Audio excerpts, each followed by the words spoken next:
Студия «Ардис» представляет аудиокниги. Лучшие произведения мировой литературы. Подробную информацию об аудиокнигах студии «Ардис» смотрите в интернете на сайте www.ardisbook.ru.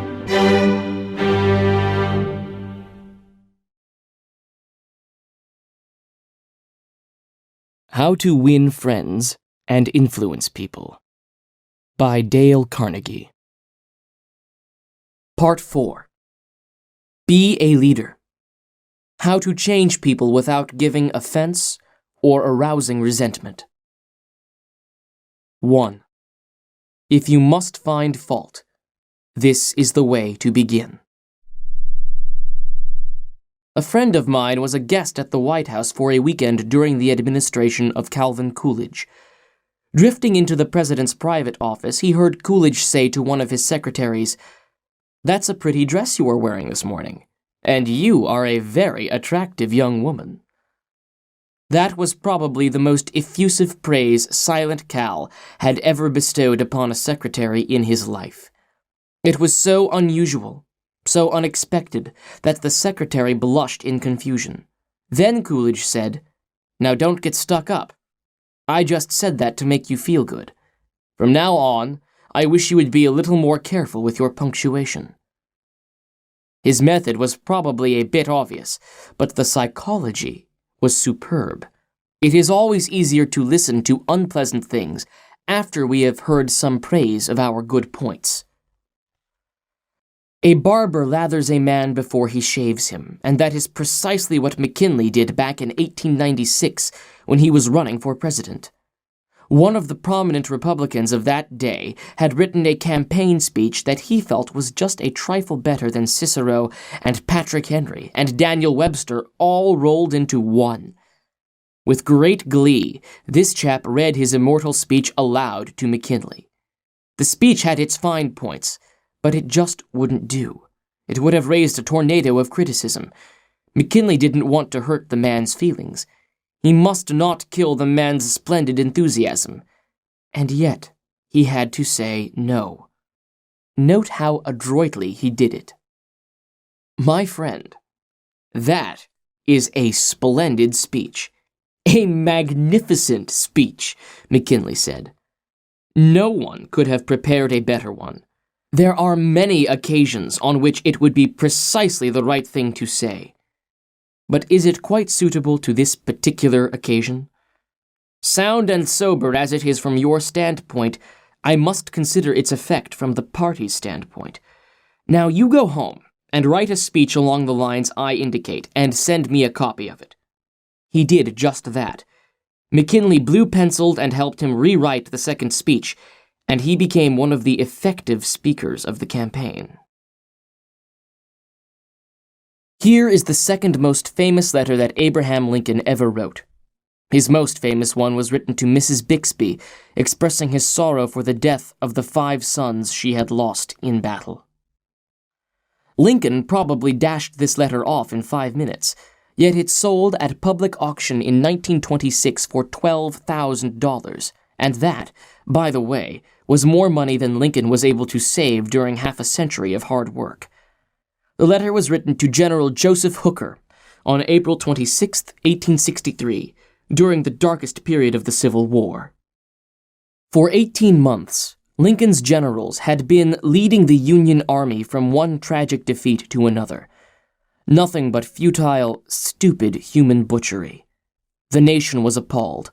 Thousands of soldiers had deserted from the army, and even the Republican members of the Senate had revolted and wanted to force Lincoln out of the White House. "We are now on the brink of destruction," Lincoln said. "It appears to me that even the Almighty is against us. I can hardly see a ray of hope." Such was the period of black sorrow and chaos out of which this letter came. I am printing the letter here because it shows how Lincoln tried to change an obstreperous general when the very fate of the nation could have depended upon the general's action. This is, perhaps, the sharpest letter Abe Lincoln wrote after he became president. Yet you will note that he praised General Hooker before he spoke of his grave faults. Yes, they were grave faults, but Lincoln didn't call them that. Lincoln was more conservative, more diplomatic. Lincoln wrote, "There are some things in regard to which I am not quite satisfied with you." Talk about tact and diplomacy. Here is the letter addressed to General Hooker. I have placed you at the head of the Army of the Potomac. Of course, I have done this upon what appears to me to be sufficient reasons, and yet I think it best for you to know that there are some things in regard to which I am not quite satisfied with you.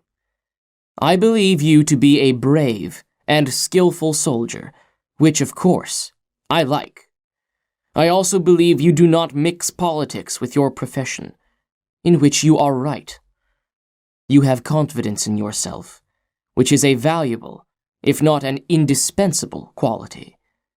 You are ambitious, which, within reasonable bounds, does good rather than harm. But I think that during General Burnside's command of the army, you have taken counsel of your ambition and thwarted him as much as you could, in which you did a great wrong to the country, and to a most meritorious and honorable brother officer. I have heard, in such a way as to believe it, of your recently saying that both the army and the government needed a dictator. Of course, it was not for this, but in spite of it, that I have given you command. Only those generals who gain successes can set up as dictators. What I now ask of you is military success, and I will risk the dictatorship. The government will support you to the utmost of its ability, which is neither more nor less than it has done and will do for all commanders. I much fear that the spirit which you have aided to infuse into the army, of criticizing their commander and withholding confidence from him, will now turn upon you. I shall assist you, as far as I can, to put it down. Neither you nor Napoleon, if he were alive again, could get any good out of an army while such spirit prevails in it. And now beware of rashness. Beware of rashness, but with energy and sleepless vigilance go forward and give us victories. You are not a Coolidge, a McKinley, or a Lincoln. You want to know whether this philosophy will operate for you in everyday business contacts. Will it? Let's see. Let's take the case of W.P. Gaw of the Wark Company, Philadelphia. The Wark Company had contracted to build and complete a large-scale office building in Philadelphia by a certain specified date. Everything was going along well. The building was almost finished when suddenly the subcontractor making the ornamental bronze work to go on the exterior of this building declared that he couldn't make delivery on schedule. What? An entire building held up. Heavy penalties, distressing losses, all because of one man. Long-distance telephone calls, arguments, heated conversations, all in vain. Then Mr. Gaw was sent to New York to beard the bronze lion in his den. Do you know you are the only person in Brooklyn with your name? Mr. Gaw asked the president of the subcontracting firm shortly after they were introduced. The president was surprised. No, I didn't know that. Well, said Mr. Gaw, when I got off the train this morning, I looked in the telephone book to get your address, and you're the only person in the Brooklyn phone book with your name. I never knew that, the subcontractor said. He checked the phone book with interest. Well, it's an unusual name, he said proudly. My family came from Holland and settled in New York almost 200 years ago. He continued to talk about his family and his ancestors for several minutes. When he finished that, Mr. Gaw complimented him on how large a plant he had, and compared it favorably with a number of similar plants he had visited. "It is one of the cleanest and neatest bronze factories I ever saw," said Gaw. "I've spent a lifetime building up this business," the subcontractor said, "and I'm rather proud of it. Would you like to take a look around the factory?" During this tour of inspection, Mr. Gaw complimented the other man on his system of fabrication and told him how and why it seemed superior to those of some of his competitors. Gaw commented on some unusual machines, and the subcontractor announced that he himself had invented those machines. He spent considerable time showing Gaw how they operated and the superior work they turned out. He insisted on taking his visitor to lunch. So far, mind you, not a word had been said about the real purpose of Gaw's visit. After lunch, the subcontractor said, "Now, to get down to business. Naturally, I know why you're here. I didn't expect that our meeting would be so enjoyable. You can go back to Philadelphia with my promise that your material will be fabricated and shipped, even if other orders have to be delayed." Mr. Gaw got everything that he wanted without even asking for it. The material arrived on time, and the building was completed on the day the completion contract specified. Would this have happened had Mr. Gaw used the hammer and dynamite method generally employed on such occasions? Dorothy Wroblewski, a branch manager of the Fort Monmouth, New Jersey Federal Credit Union, reported to one of our classes how she was able to help one of her employees become more productive. "We recently hired a young lady as a teller trainee. Her contact with our customers was very good. She was accurate and efficient in handling individual transactions. The problem developed at the end of the day when it was time to balance out. The head teller came to me and strongly suggested that I fire this woman. She is holding up everyone else because she is so slow in balancing out. I've shown her over and over, but she can't get it. She's got to go." The next day, I observed her working quickly and accurately when handling the normal everyday transactions, and she was very pleasant with our customers. It didn't take long to discover why she had trouble balancing out. As the office closed, I went over to talk to her. She was obviously nervous and upset.